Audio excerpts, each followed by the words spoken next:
बिस्मिल्लाहिर्रहमानिर्रहीम। अस्सलाम वालेकुम। वतन न्यूज़ नेटवर्क के तहत गिलगित बल्तिस्तान के इंतखाबात के हवाले से नए अपडेट्स लेकर एक बार फिर आपकी खिदमत में हाजिर हुए हैं।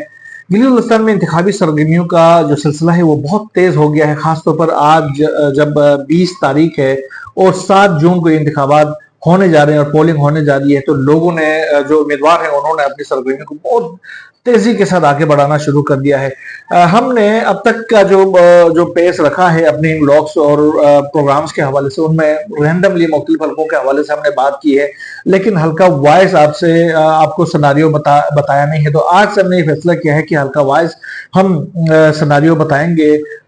गिलगित 1 GBA 1 गिलगित 1 के से लेकर हल्का 24 तक के जो सिनारियो है वो इंशाल्लाह हम अपने आगे आने वाले व्लॉग्स में मुसलसल तौर पर आपको आगाह करते जाएंगे कि उनमें क्या सियासी सूरत-हाल मौजूद है। आज जो है वो GBA 1 गिलगित 1 के हवाले से मैं आपको बता दूं, और इस हल्के के अंदर इस बार यानी 2026 के इंतखाबात के हवाले से तकरीबन 49,015 वोटर्स रजिस्टर्ड हैं, जिनमें से खवातीन वोटर्स की तादाद तकरीबन 22,656 है और मर्द वोटरों की तादाद 26,359 वोटर्स है। तो ये एक बहुत बड़ा मार्जिन है इस हल्के के अंदर। और उम्मीदवारों के हवाले से अगर बात की जाए तो इस हल्के में पाकिस्तान पीपल्स पार्टी की जानिब से अमजद हुसैन एडवोकेट साहब हैं, जो कि सूबाई सदर भी हैं पाकिस्तान पीपल्स पार्टी के, और पाकिस्तान मुस्लिम लीग नवाज के मोहम्मद शफीकुद्दीन साहब मैदान में मौजूद हैं।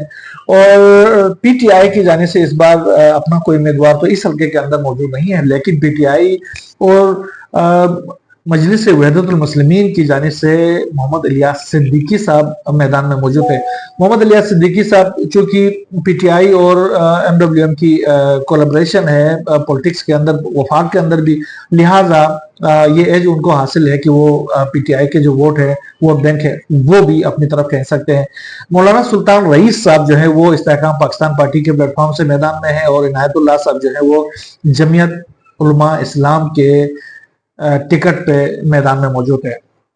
अब अगर गुज़िश्ता इंतखाबात के हवाले से अगर बात किया जाए तो गुज़िश्ता इंतखाबात में इस हल्के के अंदर जीत हासिल हुई थी अमजद हुसैन एडवोकेट साहब को, जो कि 11,752 वोट लेकर जीत गए थे, जबकि मौलाना सुल्तान रईस साहब जो है वो आजाद हैसियत से मैदान में थे पिछले इंतखाबात में, और 8,356 वोट उनको हासिल हो गए थे।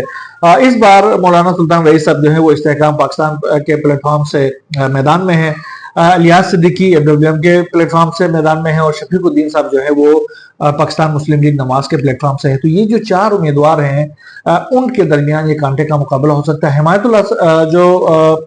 इनायतुल्लाह साहब जो हैं वो भी जो खास तौर पर जमीयत उलमा इस्लाम के एक अच्छा खासा वोट बैंक है वो ग्रैब कर सकते हैं। लिहाजा लेकिन एज ए होल जो मुकाबला होगा वो इन 4 उम्मीदवारों के दरमियान हो सकता है, शफीकुद्दीन साहब, अमजद हुसैन एडवोकेट साहब और मौलाना सुल्तान रईस और इलियास सिद्दीकी के से। तो इंतखाबी मुहिम जो है वो उम्मीदवारों ने बहुत तेजी के साथ आगे बढ़ाना शुरू कर दिया है। अमजद हुसैन एडवोकेट साहब जो है वो खास तौर पर उनको ये एज हासिल है कि वफाकी जो पार्टी से उनके वफाक की जाने से उनके पास बड़े सीजन पॉलिटिशियंस की एक बड़ी तादाद वहां पर मौजूद है। मेहर हुसैन बुखारी साहब वहां पर मौजूद है, कमर जमान कायरा साहब वहां पर मौजूद है, और इसी तरह तुरी साहब वहां पर मौजूद है। बलुचिस्तान के साइड में तुरी साहब जो है वो तुरी देख रहे हैं।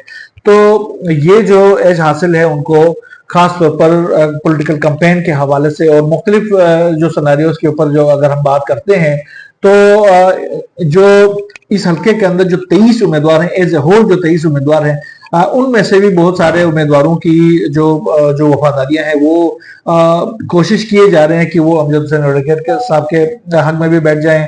इसी तरह इलियास सिद्दीकी भी कोशिश कर रहे हैं, इसी तरह सुल्तान रईस साहब भी कोशिश कर रहे हैं, शफीकुद्दीन साहब जो है वो उनको ये एज हासिल है कि वफाक में उनकी गवर्नमेंट मौजूद है और वहां पर जो वफाकी उजरा हैं उनकी बड़ी तादाद जो है वो वहां पर मौजूद है, और वो इस कैंपेन में हिस्सा ले रही। गो की मुख्तलिफ सियासी जमातों की जाने से खासतौर पर अमीर मुकाम साहब और दीगर जो वफाकी जो वज़रा हैं, सूबाई वज़रा हैं, उनकी जानिब से वहाँ पर जो कैंपेन की जा रही है उसके ऊपर एतराज़ात भी किए जा रहे हैं।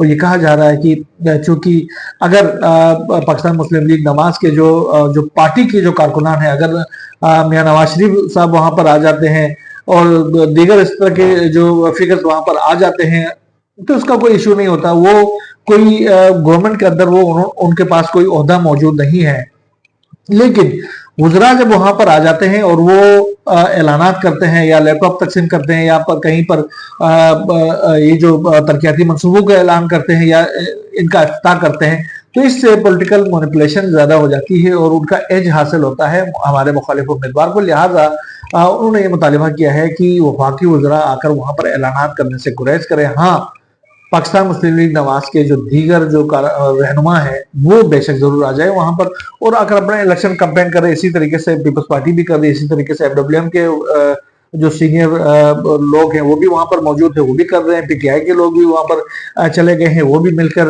MWM اور PTI مل کر وہ انتخابی سرگرمیوں میں حصہ لے رہے ہیں.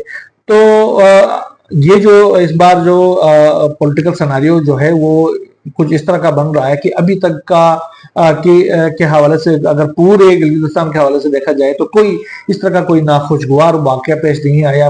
لوگ گو کہ پولیٹیکلی چارجڈ ہیں، وہ اپنے اپنے امیدواروں کا بھرپور طریقے سے انتخابی مہم چلا رہے ہیں. ساتھ ساتھ اس بار سوشل میڈیا کا ایک ایج حاصل ہے تمام امیدواروں کو، پھر AI کا ایک ایج حاصل ہو گیا ہے امیدواروں کو، اور وہ بڑے آسانی کے ساتھ اپنے جو ریچ ہے عوام کے اندر وہ بڑھا رہے ہیں. اور یہ بہت مثبت جو ہے وہ تبدیلی بھی ہے اس علاقے کے اندر. اور خاص طور پر میں نے ایک اپنے اگلے بلاگ کے اندر میں نے حمزہ کے حوالے سے بات کرنی ہے، جہاں پر خاص طور پر جو ایک پولیٹیکل ڈیبیٹ امیدواروں کے درمیان قائم کرنے کی کوشش کی گئی تھی. گو کہ اس میں کچھ مسائل پیش آئے ہیں لیکن یہ ایک بڑی مثبت تبدیلی تھی. اس کے حوالے سے میں آپ کو اپنے ایک آگے بلاگ میں بتاؤں گا. یہاں پر حلقہ 1 GB1 کے حوالے سے اتنا ہی. آگے دیگر حلقوں کے حوالے سے انشاءاللہ ہم آپ کو بتاتے رہیں گے. یا بس نہیں، اللہ حافظ.